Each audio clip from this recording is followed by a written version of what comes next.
नमस्कार, मैं अतुल वर्मा एक बार फिर से स्वागत करता हूँ। बाज़ार आज जबकि 1 घंटे के लिए ही खुली थी, चूँकि मुहूर्त ट्रेडिंग थी, लेकिन मार्केट ने लगभग वही सेम चीज़ किया जो कल हमने बात करी थी। अमूमन यही होता है, मार्केट जो है मुहूर्त ट्रेडिंग के दिन ऊपर खुलती है। आज भी बाज़ारों में ऊपर की ही तरफ आपने बाज़ार को खुलते हुए देखा। अ, क 25,943 का हाई लगा बाज़ारों का, वो ऑलमोस्ट खुलते हुए लगा है 5 मिनट के अंदर, और उसके बाद धीरे-धीरे करके मार्केट कंसोलिडेट किया और जो एकदम से लास्ट का आधा घंटा था उसमें मार्केट में ठीक-ठाक सी गिरावट देखने को मिली। यद्यपि जो मार्केट की क्लोज आई है वो 25,868 पर आई है, लेकिन मार्केट में जो लोज पॉइंट थे मार्केट की, जो कि तकरीबन आपके 25,825-30 के थे, वो एकदम से लास्ट में लगे हैं। तो अगर आप लास्ट टिक की बात करिए, वो लोअर थे, काफ़ी निचले स्तरों पर बाजार बंद हुआ था। क्लोज ऊपर इसलिए आई क्योंकि 1 घंटे में आधे घंटे का ही एवरेज लेकर के क्लोज आएगा, तो वो आधे घंटे के नाते आपने 25,868 की क्लोज जरूर देखी, लेकिन ओवरऑल मार्केट ऊपर से 25,930 के आसपास से घट करके 25,830 यानी 100-125 पॉइंट नीचे आके क्लोज करी है। तो ओवरऑल एक बिल्कुल जैसे होता है हर बार, वही हुआ। मुहूर्त ट्रेडिंग के दिन बाजार ऊपर खुल के नीचे आती है। हाँ, अगर आपको पता है और आपने मार्केट खुलते ही उसको बेचा है, या जिनको ये पहले से पता होता है, वो जनरली यही करते हैं कि मुहूर्त ट्रेडिंग से 1 दिन पहले जब क्लोज होती है बाजार, उसके आस-पास में यानी क्लोजिंग के 5-10 मिनट पहले वो बाई करते हैं निफ्टी को या फ्यूचर्स को, और अगले दिन जब मुहूर्त ट्रेडिंग के लिए बाजार खुलती है वहाँ पर उसको सेल करते हैं। और मतलब उनको ये यूँ कहिए गैप अप का फ़ायदा मिलता है, और सेलिंग के बाद एक एक्स्ट्रा शॉर्ट करिए, और उसके बाद जब आज नीचे बंद होगी बाजार या नीचे जब जाती है तो वहाँ क्लोज करते हैं। तो 2 ट्रेड मिलते हैं, गैप अप का ट्रेड और उसके बाद इंट्राडे यानी आज मुहूर्त ट्रेडिंग के दिन का 1 घंटे में माइनस का ट्रेड। तो वो ठीक से पैन आउट हुआ, अल्टीमेटली वो साफ-साफ हुआ।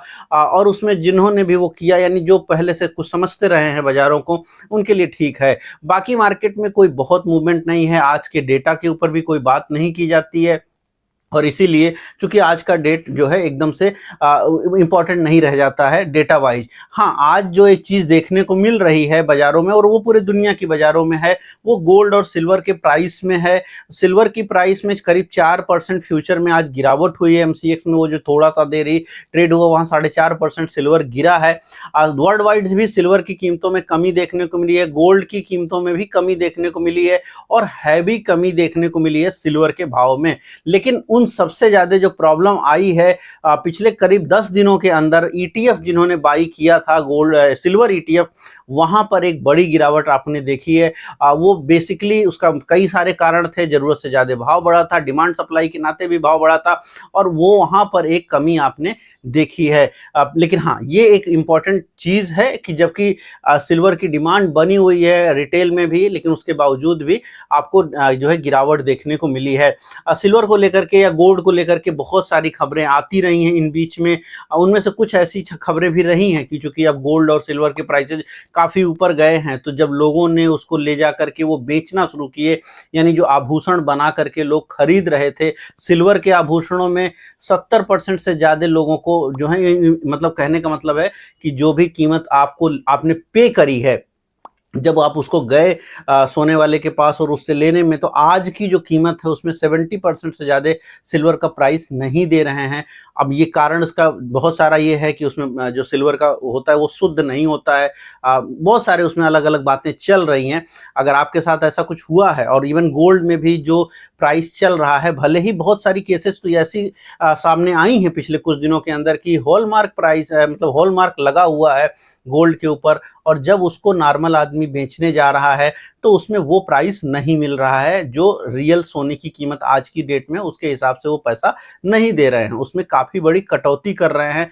कई बार ये हो रहा है कि जो सोने की हॉल मार्किंग है वो रॉन्ग है, गलत है, क्योंकि सिर्फ एक नंबर होता है, कोई उसका वेरिफिकेशन नहीं शायद होता है, जैसा भी है। तो कई सारी चीज़ें उसमें हैं जिसको लेकर के, और आम पब्लिक उतने माइनर चीज़ों को नहीं समझती है जब आप सोना या चांदी खरीदने जाते हैं, लेकिन उसका असर देखने को मिल रहा है। सोशल मीडिया डिफरेंट जो चैनल्स हैं, आप चाहे यूट्यूब की बात करिए, ट्विटर की बात करिए, चूँकि मैं ट्विटर पे ज़्यादा एक्टिव रहता हूँ, तो वहाँ पर आपको ये बात समझ में आ रही है कि भावों के बढ़ने के नाते जो देश में, मैं सभी सोने में कारोबार करने वाले लोगों के ऊपर बात नहीं कर रहा हूँ, मगर एक बड़े तबके में जो टियर 1 सिटीज़ में नहीं है, टियर 2 या टियर 1 सिटीज़ के भी बहुत सारे मोहल्लों में जो बहुत सारी दुकानें हैं, गाँव के क्षेत्रों में दुकानें हैं, छोटे शहरों में टियर 2, टियर 3 सिटीज़ में जो दुकानें हैं, जो आम रूप से जो ज्वेलरी का काम करते हैं, वहाँ पर जो सोने की खरीद-फरोख्त पिछले काफ़ी समय में होती रही है, उसमें अब काफ़ी कमी देखने को मिल रही है। मतलब है, कमी का मतलब वॉल्यूम से नहीं है, उन्होंने जो माल बेचा है, उसमें काफ़ी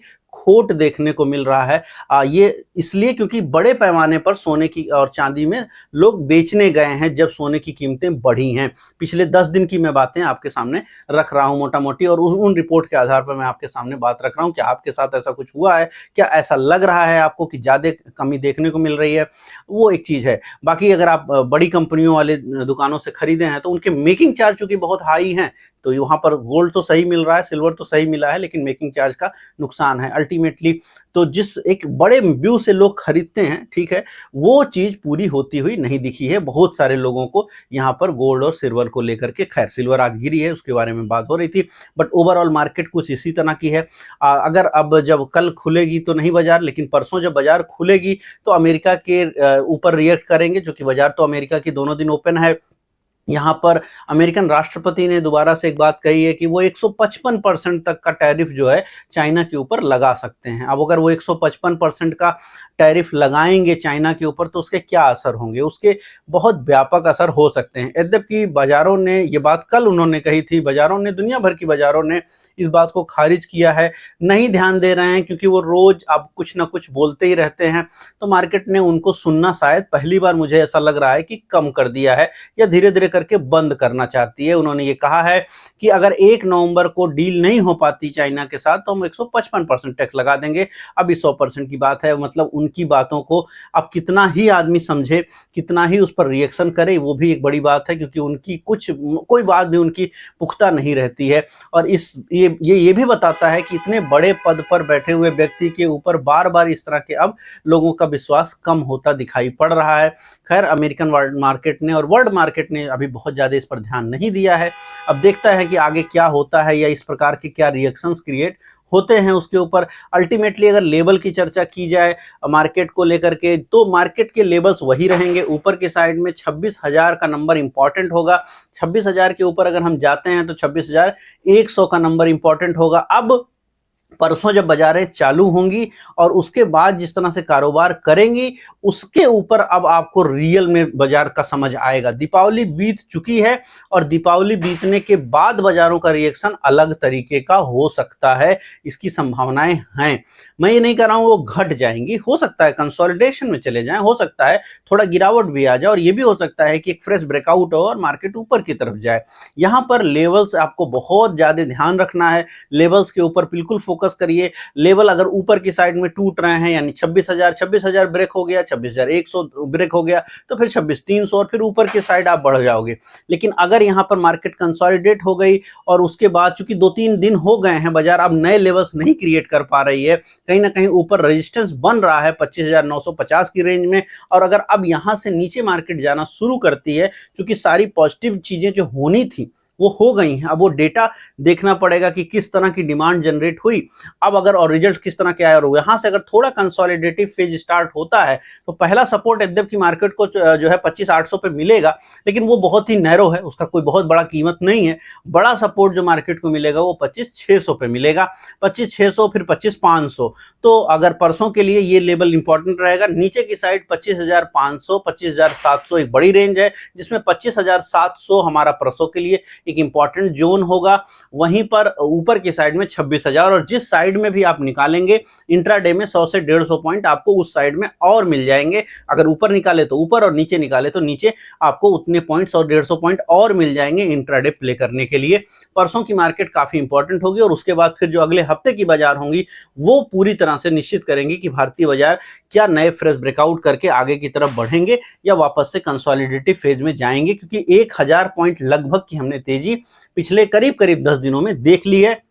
इस पूरी तेजी के दौरान बहुत कुछ नहीं हुआ है। इंडेक्स लेवल पर खेल तो बहुत कुछ हुआ है, इंडेक्स लेवल पर तेजी दिखी है, लेकिन स्टॉक स्पेसिफिक तेजी नहीं दिखी है। इसकी बात हमने कल जरूर करी थी, तो आज उस बात को दोबारा नहीं कर रहा हूं। बट हाँ, अगर स्टॉक स्पेसिफिक मूव्स नहीं आएंगे तो फिर मार्केट का एक तरफा बढ़ना कुछ एक स्टॉक के कंधे पर संभव नहीं होगा। ब्रॉड बेस रैली होनी जरूरी है। अगर ब्रॉड बेस रैली होगी तो फिर नया पैसा मार्केट को चेज करेगा और उसमें मार्केट ऊपर की तरफ बढ़ेगी, तो वो एक इंपॉर्टेंट पॉइंट है। लेकिन हाँ, फिलहाल जो है कल के लिए, परसों के लिए बाजारों के लेवल्स मैंने आपके सामने जरूर डिस्कस किए। उम्मीद कर रहा हूँ वीडियो पसंद आई होगी। पसंद आई तो लाइक कीजिएगा, शेयर कीजिएगा, कमेंट कीजिएगा जरूर कि आपके साथ सोने वाली बातों में हुआ क्या, निफ्टी के लेवल्स आपको क्या लगते हैं, कमेंट जरूर करें, लाइक शेयर जरूर करिए। मैं मिलूंगा कल नए वीडियो में। इस वीडियो में इतना ही, धन्यवाद।